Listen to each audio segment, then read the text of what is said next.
All right, so I did my one shot yesterday, the Wizard of Oz one shot, mostly role playing exercise, and it went off great. Uh, excuse me if I'm losing my voice because I was laughing so hard. It was amazing. These guys, first of all, they all randomly picked the characters. I put all the character sheets down on the table, and they randomly picked them.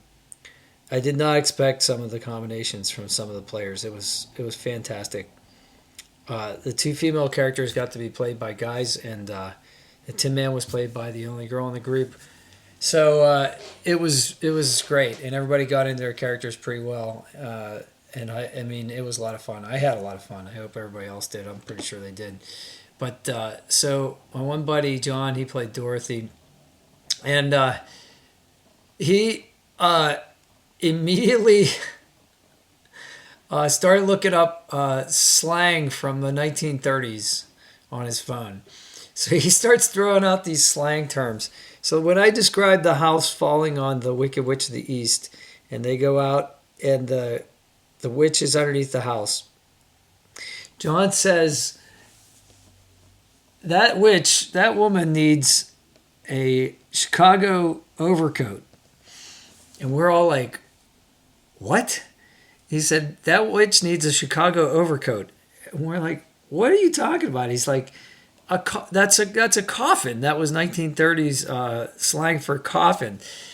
So he says this to the Munchkin Mayor, and we just start laughing, and it just rolled from there. I mean, it was amazing. It was really, really funny. So Toto, the guy playing Toto, he gets into the thing with the barking, and that turned out to be great. Like, some people would understand what he was barking about, and other people wouldn't, and he'd have one word, and every once in a while I give him a couple words just to like let him role play it. So he runs out of the house and starts sniffing around, and he starts sniffing this plant, and he senses munchkins. So anyway, Glinda the Good Witch comes down. So at first it's just these four characters: Dorothy, and then Toto, Glinda, and the Munchkin Mayor. And so the Munchkin Mayor's pretty happy that the witch is dead, and but he's not happy that this giant house, this giant human-sized house, is cluttering up his beautiful town with all Munchkin-sized houses. So he asks Glinda if she'll remove it, and Glinda uses her levitate spell, and she says, "Yeah, sure, I can do it." So she levitates the house, and it ends up being about 5 feet off the ground. And the Munchkin Mayor's like, "No, that's not good enough, and it's just hanging there in the air."